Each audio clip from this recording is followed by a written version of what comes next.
வணக்கம் நேயர்களே, கடவுள் அருள் டிவி நேயர்களுக்கு லக்ஷ்மி நாராயண அன்பு வணக்கங்கள். இப்போ நம்ம பார்க்க போகிறது வார ராசி பலன்.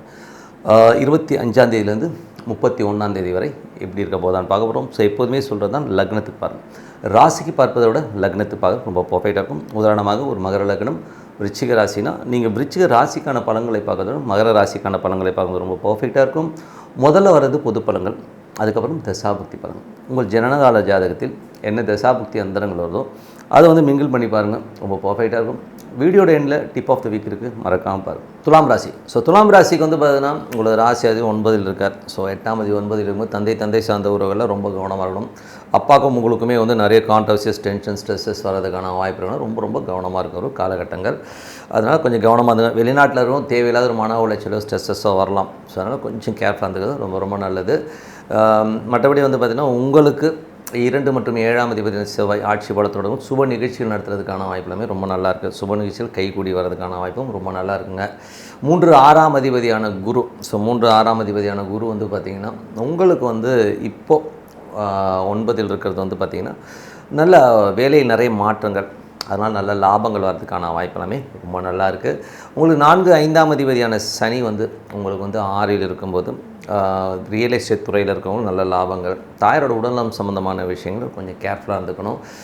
குழந்தையோட வளர்ச்சி ரொம்ப நல்லாயிருக்கும். ஸோ அடுத்த கட்டத்தில் முன்னேறதுக்கான வாய்ப்புகளும் ரொம்ப நல்லா இருக்குங்க. ஸோ அதனால் தொழில் ரீதியான விஷயங்கள் பெரிய பெரிய சாதனைகள் பெரிய லெவலில் வரணுங்கிறதுக்கான விஷயங்களுமே கண்டிப்பாக பண்ணுவீங்க. ஸோ அதெல்லாமே ரொம்ப நல்லாயிருக்கு. பட் இருந்தாலும் பிஸ்னஸில் சனி புதனுடைய நட்சத்திரத்தில் போகும்போது ஏமாறாமல் இருக்கணும். ஸோ யார் என்ன கதை சொன்னாலும் மெய்ப்பொருள் காண்பது அறிவுங்க. ஸோ அதுக்கப்புறம் பார்க்கும்போது உங்களுடைய 9ஆம் அதிபதியான சுக்கிரன் 10ல் இருக்கும்போது வெளிநாட்டில் இருக்கவங்களால் நல்ல லாபங்கள் வருது, தந்தையால் நல்ல லாபங்கள் வர்றதுக்கான வாய்ப்பு எல்லாமே ரொம்ப நல்லா இருக்குங்க. ஸோ அது ரொம்ப சிறப்பான விஷயங்கள் தான். மற்றபடி பார்த்திங்கன்னா 8ஆம் அதிபதி 9 அப்பா உடல்நலம் சம்மந்தமான விஷயம் கொஞ்சம் கேர்ஃபுல்லாக இருந்துக்கணும். அதுக்கப்புறம் பார்க்கும்போது 9ஆம் அதிபதி சந்திரன் உங்களுக்கு நிறைய பிரயாணங்களை கொடுக்கும். பிரயாணங்கள் நல்ல லாபங்கள் நல்ல ஏற்றங்கள் வரதுக்கான வாய்ப்பு ரொம்ப நல்லா இருக்குது. 11ஆம் அதிபதியான சூரியன் 8ல் ரொம்ப கவனமாக இருக்கணுங்க. நண்பர்கள் மூத்த சகோதர சம்மந்தமான விஷயங்களும் கொஞ்சம் கேர்ஃபுல்லாக இருந்துக்கிறது ரொம்ப நல்லதுங்க. ஸோ ஏன்னா இது 8ல் இருக்கும்போது அது ஒரு பிரச்சனைகளை கண்டிப்பாக கொடுத்துருங்க. ஸோ அதனால் கொஞ்சம் கேர்ஃபுல்லாக இருந்துக்குங்க. அதுக்கப்புறம் என்னங்க, என்னை பொறுத்தவரை இதுவரை பார்த்து பொது பலன்கள். இப்போ பார்க்கும்போது தசாபுக்தி பலன்கள். ஸோ தசாபுக்தி பலன்கள் பார்த்திங்கன்னா துலா லக்னமாக சூரியன் தசாவும் சூரியன் 11ஆம் அதிபதி 8ல் இருக்கும்போது மூத்த சகோதரர் நண்பர்கள் சம்மந்தமான விஷயம் ரொம்ப கேர்ஃபுல்லாக இருக்கணும். ஏதாவது பார்ட்டி கிட்டி போகிறீங்கன்னா கொஞ்சம் கேர்ஃபுல்லாக இருந்துக்குங்க. துலா லக்னம் சந்திர தசாபதி. சந்திரன் பார்த்திங்கன்னா உங்களுக்கு 10ஆம் அதிபதி நிறைய பிரயாணங்கள், தொழில் ரீதியான விஷயங்கள் நிறைய பிரயாணங்கள், பெரிய அச்சீவ்மெண்ட் பண்ணுங்கிற வேறு எல்லாமே ரொம்ப அற்புதமாக இருக்குது. ஸோ அது ஒரு நல்ல விஷயங்கள் தான். அதுக்கப்புறம் பார்க்கும்போது துலா லக்னமாக செவ்வாய் தசாபதி இருந்தாலும் செவ்வாய் 2 7ஆம் அதிபதி 7 ஆட்சி பலத்தோடு இருக்கும்போது சுப நிகழ்ச்சிகள் சம்மந்தமான விஷயம் நடைபெறும். அதுக்கான முயற்சிகள் ஒரு பெரிய வெற்றி கிடைக்கிறதுக்கான வாய்ப்பை கண்டிப்பாக கொடுத்துருங்க. ஸோ அதெல்லாமே ரொம்ப சூப்பர். துலா லக்னமாக ராகு தேசாபுத்தி அந்தரங்கள். ராகு பார்த்திங்கன்னா உங்களுக்கு 5ல் இருக்கும்பொழுது குழந்தை, அதாவது இப்போ ஏதாச்சும் குழந்தைக்கான முயற்சிகள் ட்ரீட்மெண்ட் எடுத்திங்கன்னா கண்டிப்பாக அதில் சக்ஸஸ் ஆகிறதுக்கான வாய்ப்பு ரொம்ப நல்லாயிருக்கு. துலா லக்னமாக குரு தேசாபுத்தி அந்தரங்கள். 3 6ஆம் அதிபதியான குரு 9ல் இருக்கும்போது வெளிநாடு வெளியூர் பிரயாணங்களால் நல்ல லாபங்கள் நல்ல ஏற்றங்கள் வர்றதுக்கான வாய்ப்பு, வேலையில் நிறைய மாற்றங்கள் நல்ல லாபங்கள் வர்றதுக்கான ரொம்ப சிறப்பாக இருக்குங்க. அதுக்கப்புறம் துலா லக்னமாக சனி தேசாபுத்தி அந்தரங்கள். சனி பார்த்திங்கன்னா 4 5ஆம் அதிபதி உங்களுக்கு 6ல் இருக்கும்போது தாயாரோட உடல்நலம் சம்மந்தமான விஷயம் ரொம்ப கேர்ஃபுல்லாக இருக்கணும். அதே நேரத்தில் ஏதாவது நிலபுலன்கள் ஏதாச்சும் வாங்கலாம், லோன் போட்டு வாங்கலாம், வண்டி வாங்கலாம், லோன் போட்டு வாங்கலாங்கிற எண்ணங்களை கொடுக்கும். குழந்தையோட வளர்ச்சி நல்லா அபரிதமாகவும் சூப்பராகவும் இருக்குங்க. அது சனி புதனுடைய சாதத்தில் இருக்கும். ஏமாறுவதற்கான வாய்ப்பு இருக்கிறனால கொஞ்சம் கேர்ஃபுல்லாக இருந்துக்கிறது ரொம்ப நல்லதுங்க.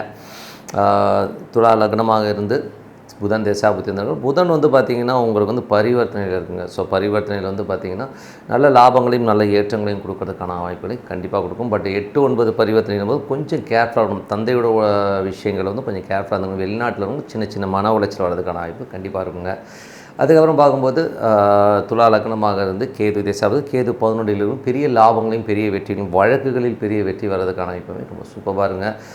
துலா லக்னமாக சுக்கிர தேசாபதி அந்தரங்கள். சுக்கிரன் 8ஆம் அதிபதி. ஸோ 8ஆம் அதிபதியான சுக்கிரன் உங்களுக்கு பரிவர்த்தனையில் 8லே இருக்கும்போது ரொம்ப கவனமாக இருக்கணும். ஏதாச்சும் தந்தை சார்ந்த உறவுகள் வெளிநாட்டில் இருக்கணும், தேவையில்லாத ஒரு ஸ்ட்ரெஸ்ஸையோ டென்ஷனையோ உருவாக்குறதுன வாய்ப்பு இருக்கணும். கொஞ்சம் கவனமாக இருந்துக்கிறது ரொம்ப நல்லதுங்க. பட் சப்போர்ட்டுக்கு ஆள் இருக்கும். ஏன்னா நிறைய கிரகங்கள் இருக்கும்போது ஒருத்தர் யாராவது சப்போர்ட் பண்ணுவாங்க. பட் ரொம்ப கேர்ஃபுல்லாக இருக்கிறது ரொம்ப நல்லதுங்க. மற்றபடி என்னங்க, என்னை பொறுத்தவரை நல்ல ஒரு பிரார்த்தனை, மனதார இறைவனை பிரார்த்தனை பண்ணும்போது கண்டிப்பாக நம்ம அடுத்த லெவல் போகிறதுக்கான இப்போ ரொம்ப சிறப்பாக இருக்குது. இப்போ tip of the week. So tip of the வீக்கில் வந்து பார்த்திங்கன்னா, என்ன செஞ்சால் நம்ம வாழ்வில் சந்தோஷமாகவும் அற்புதமான ஒரு வசதியான வாழ்க்கையாக வாழ முடியுங்கிறது தான் பற்றி பேச போகிறோம். ஸோ இதுக்கு எல்லோருக்குமே ஒரு பேசிக்கான விஷயங்க. இதில் வந்து எல்லோருமே மறந்த ஒரு விஷயம் என்னென்னா, ஒரு பிரார்த்தனைங்கிற ஒரு விஷயத்தை நம்ம இப்போ மறந்துட்டோம். ஏன்னா இப்போ டெய்லி லைஃப்பில் வந்து பார்த்திங்கன்னா எல்லோருமே படுக்கிறது போகிறதே வந்து பார்த்திங்கன்னா 12 மணி 12:30 மணி இந்த மாதிரி வந்து ஒரு நைட் ஹவர்ஸில் லேட்டாக வந்து தூங்கி எந்திரிக்கிறதே வந்து 7-8 மணிக்கு எந்திரிக்கணும். ஸோ இதனால் வந்து நம்ம ஜியாகிரபிக்கல் சிஸ்டம், நம்ம பாடிக்கும் அந்த ஜாகிரபி சிஸ்டத்துக்கும் நிறைய வேறுபாடுகள் வந்துடுது. ஸோ அதனால் வந்து நமக்கு வந்து நிறைய பிரச்சனைகள், உடல் ரீதியான விஷயங்கள் கண்டிப்பாக வருதுங்க. ஸோ ஜாதக ரீதியாகவும் சரி, ஆன்மீக ரீதியாகவும் பார்த்திங்கனாலும் நைட்டு சூரியன் வந்து அவங்க என்ன சொல்ல வராங்கன்னா, சூரியன் வந்து அஸ்தமிக்குது இல்லைங்களா, 6 மணிக்கு வந்து சூரியன் வந்து அஸ்தமிக்கும் போது 6 மணிக்கு முன்னாடி 5:30 மணிக்கே வந்து உங்கள் ஃபுட்டை முடிச்சுக்கணும். ஸோ அந்த மாதிரி ஃபுட்டை முடிச்சுக்கிறது ரொம்ப ரொம்ப நல்லது. அதுக்கப்புறம் சூரியன் அஸ்தமானதுக்கப்புறம் எந்த ஃபுட்டும் எடுக்காமல் இருக்கிறது ரொம்ப ரொம்ப நல்லது.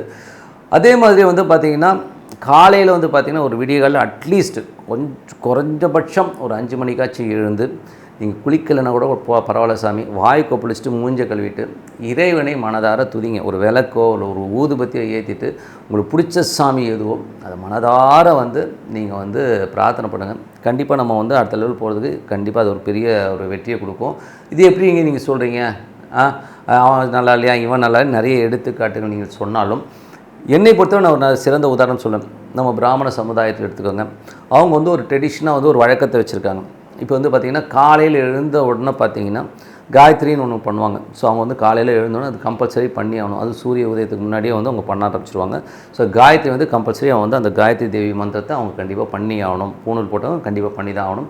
அதே மாதிரி ஈவினிங்கில் வந்து சந்தியாவந்தனம். ஸோ ஈவினிங் வந்து அந்த விஷயத்தை அவங்க வந்து கரெக்டாக ஃபாலோ பண்ணிட்டு வராங்க. பூஜை புனஸ்காரங்களை பர்ஃபெக்டாக பண்ணுறதுனால தான் பாருங்கள் இன்றைக்கி வந்து பார்த்திங்கன்னா அவங்களுக்கு வந்து நிறைய விஷயங்கள் மறுக்கப்பட்ட போதும் அவங்க இன்றைக்கி நம்பர் 1 தான் இருக்காங்க. இந்தியாவில் வந்து நமக்கு வந்து பெரிய வேலை வாய்ப்புகள் இல்லைனா கூட அவங்க வெளிநாட்டில் வந்து ஒரு பெரிய லெவலில் வந்து அவங்க இன்றைக்கி ஒரு அமெரிக்கா போல் ஒரு விஷயங்களில் வந்து ஒரு மாபெரும் ஒரு அந்த கம்யூனிட்டியில் இருக்கும் பெரிய லெவலில் சக்ஸஸாக இருக்காங்க. காரணம் என்ன, இந்த பூஜை புனஸ்காரங்கள் வந்து அவங்க வழியாக வந்து அந்த இதை மாறாமல் ட்ரெடிஷ்னலி ஃபாலோ பண்ணுறதுனால தான் இன்றைக்கும் அவங்க வந்து ஒரு வெற்றி பெற்றவர்களாக இன்றைக்கி இருக்கிறாங்கன்றது தான் உண்மையான விஷயம். அதனால் நம்மளும் அதை ஃபாலோ பண்ணணும். ஏன்னா வந்து இன்றைக்கி நீங்கள் போட்டு ஒரு விதையை போட்டு நீங்கள் ஒரு பழக்கத்தில் கொண்டு வந்தீங்கன்னா தான் அடுத்த ஜென்ரேஷனுக்கு இதை கொண்டு வர முடியும்.